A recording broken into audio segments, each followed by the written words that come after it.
This is an NBC News special report. Good morning and welcome to this NBC News special report. I'm Hallie Jackson with some breaking news overnight. North Korea says it has conducted a successful nuclear test, what they claim is a hydrogen bomb, a blast many times larger than Hiroshima. Nerves rattled around the world this morning, and we are live around the world, starting with NBC's Ron Allen in Seoul, South Korea. Ron, what can you tell us? Hallie, this was a massive explosion, a massive seismic event, the U.S. Geological Survey called it. A 6.3 on the Richter scale, and then a second detonation, a second explosion of some sort, a smaller blast of 4.1 or so, a secondary explosion, felt supposedly as far away as parts of China and Russia from North Korea, from a known testing site. Now, the North claims that they have fired, that they have detonated a hydrogen bomb small enough to fit aboard an intercontinental ballistic missile, a long-range missile, that a direct threat to the United States. We know that the North Koreans have threatened to fire missiles at Guam. We know they fired a long-range missile over Japan last week.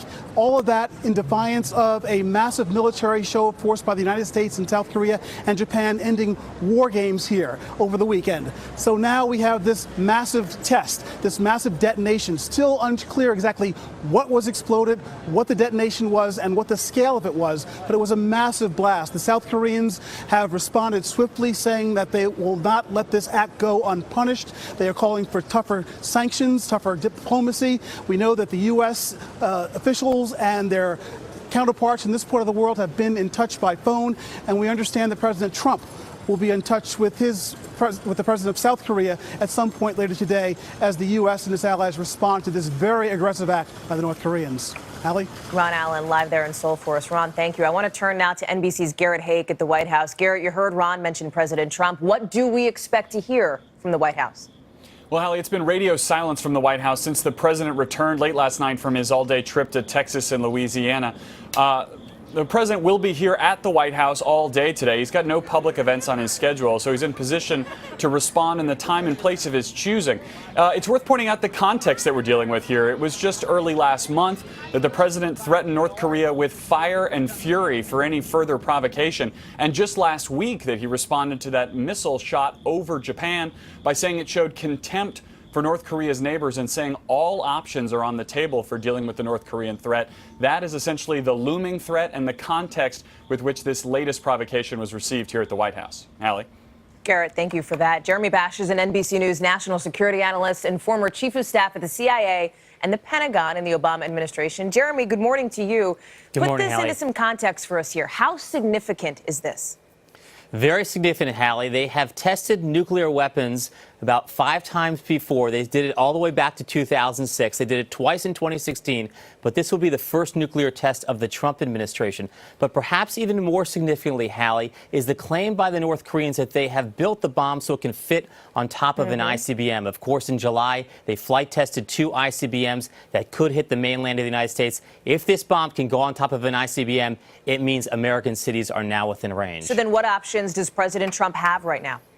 Very few, and the options are very bad. I mean, he could try to constrain the noose around North Korea by tightening sanctions, by increasing diplomatic pressure. But really what I think is being discussed at the White House this week will be whether or not they need to undertake any military action in conjunction with South Korea and potentially with Japan to try to send a very strong deterrent signal to North Koreans that these provocative acts will not be allowed to stand. Jeremy Bash, thank you for that. I want to head now to China, North Korea's closest partner in the region, which is strongly condemning this nuclear test. NBC's Keir Simmons is in Southeast China for us. Keir, what's the latest there?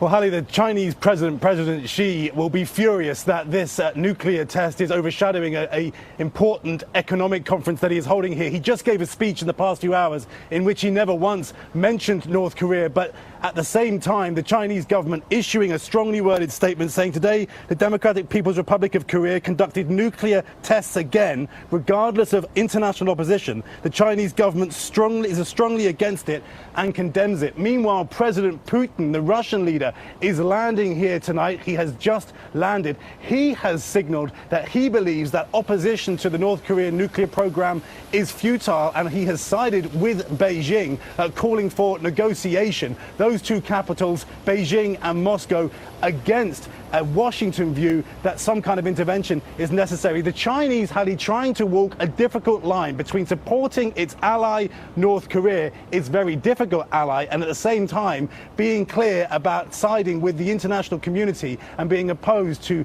the nuclear development on the Korean Peninsula. Hallie? Keir Simmons, thank you very much from Southeast China. We're going to be watching this, and we'll have much more on this story a little later on Sunday today, all day on MSNBC and NBCNews.com, and tonight on NBC Nightly News. I'm Hallie Jackson. This has been an NBC News Special Report.